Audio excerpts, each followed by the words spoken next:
chapter of My Hero Academia, titled number 4 and number 5, sees the return of several pro heroes and surprising developments regarding Bakugo's condition. But with all that being said, let's dive right in. Right away we see Edgeshot as he begins to use his quirk. And for those who don't really remember Edgeshot, there is a bit of a refresher of what his quirk Fold a Body does. Edgeshot can spread himself thin enough that it mimics a spider's web.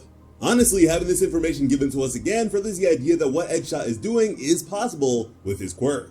After all, he used it to literally cut off blood flow. Of course, this would require becoming small enough to block off veins or arteries, so this world building from Horikoshi is welcomed. However, there is a bit of information beforehand that is a little less believable. Just before Edgeshot enters Bakugo's chest, he sanitizes the young boy's body with a bubble from Wash. We have not seen Wash in so long. Not to mention, there was no reference to a bubble before. The narration makes it sound as if everyone else got one too. Out of everything else so far in the fight to revive Bakugo, Wash's bubble certainly feels the most random. Either way, Edgeshot does notice other internal damage within Bakugo. His lungs are wounded as well. Plus his heart is bleeding and there is internal injury. Clearly, Shigaraki's attack did something to Bakugo as well. It makes sense for his heart to be bleeding and have internal damage. It exploded recently. Yet the fact that his lungs are wounded as well implied the open heart surgery Edgeshot is performing may not be so simple. And if nothing else, the fact that Edgeshot has been able to hone his quirk like this is a feat in and of itself. But unfortunately, saving Bakugo does have a price. While Edgeshot is both fixing and performing CPR on Bakugo, the pro hero's life force begins to dwindle. The CPR causes Bakugo to cough up blood. Yet Edgeshot's own narration reveals how desperate he is. Despite the fact that he is manipulating Bakugo's heart, the young boy still hasn't woken up. Edgeshot begs his fellow heroes to continue fighting and silently tells Bakugo that he must wake up. Victory can only happen with his firepower, which was something Genis acknowledged several chapters before as well. Speaking of his mentor, Best Genis is definitely distraught. We can see he's breathing heavily and no doubt suffering from seeing his young ward die so quickly. Meanwhile, Shigaraki sees what the heroes are doing and he thinks it is useless. In his mind, Bakugo is dead for good. His heart exploded, and even if Bakugo recovered, it's not like he could immediately rejoin the fight. Shigaraki taunts the hero's efforts, saying he already destroyed that toy. Yet the resolve does seem to awaken something in Shigaraki. The villain thinks back to the promise he made during My Villain Academia. Once more, Shigaraki's own desire to destroy is brought back to the forefront. Showing this memory does one of two things. It shows Shigaraki starting to destabilize, and that the Shigaraki persona is still there. All for One hasn't gained complete control just yet. I am a bit biased towards this considering My Villain Academia was one of my favorite arcs, however it is also an arc that is one of the most important to Shigaraki's development. My Villain Academia is where he finally grows into his identity as a villain. So it is only fitting he thinks back on it while fighting the heroes without a quirk. Though Shigaraki's gloating does turn to anger. It's a quick facial change that shows the disruption within his own consciousness. I still don't like that face of Shigaraki his. goes from smiling and taunting the heroes to winding up an attack. Especially those multiple hands. Defend himself, but thankfully, Miruko thwarts the villain's attack. Finally, we see the baddest bunny again. She quite literally smashes through a wall of mutated flesh in order to land a kick on Shigaraki's face.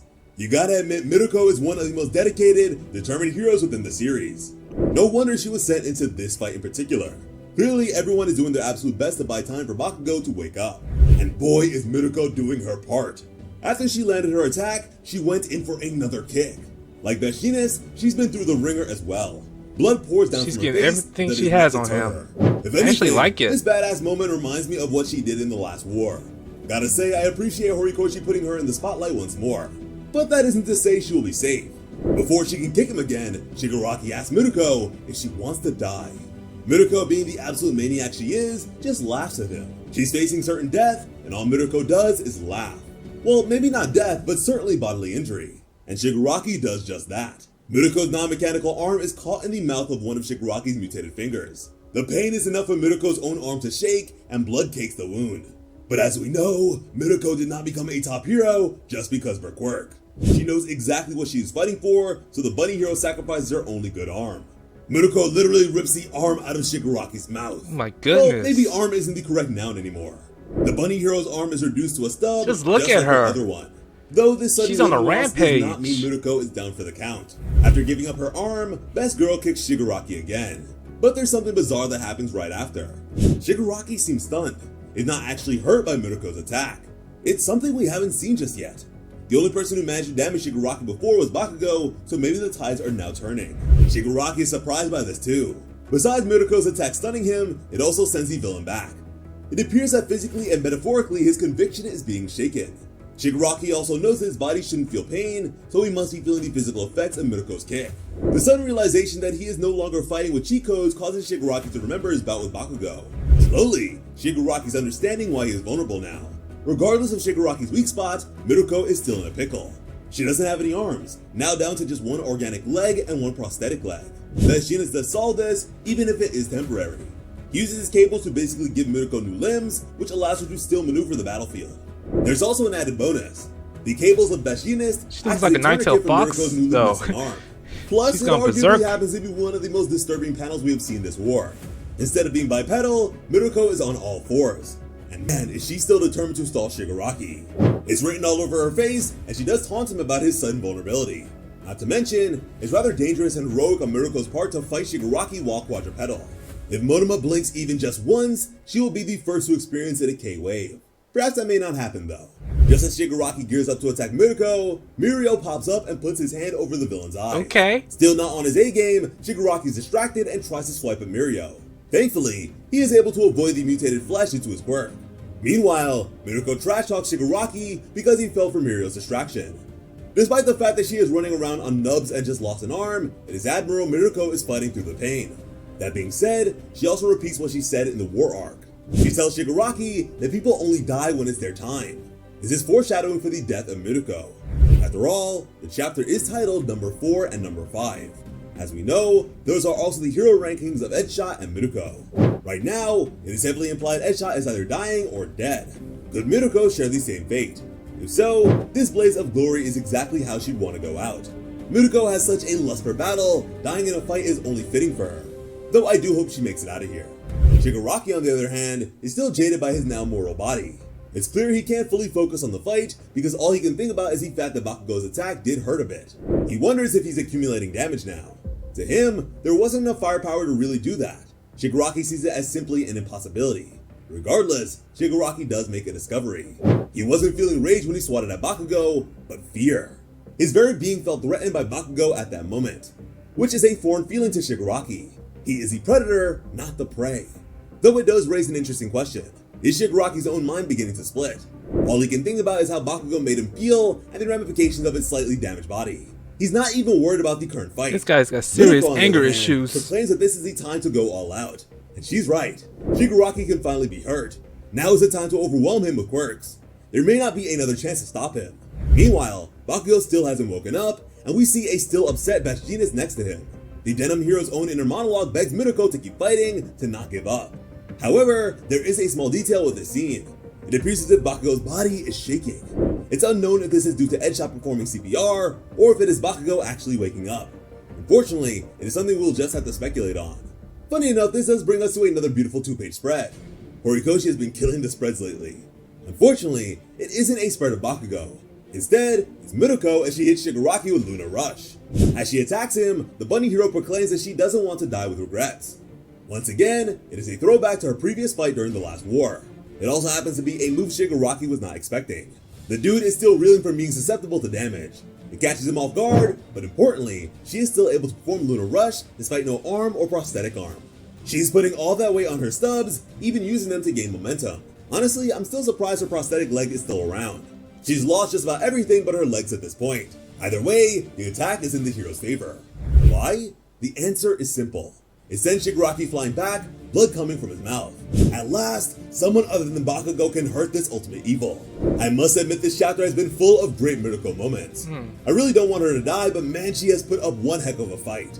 We then see the reactions of Miruko, Vegetanis, and other heroes gathered here. Miruko is smiling like a psycho, fighting for her life while also being able to damage Shigaraki.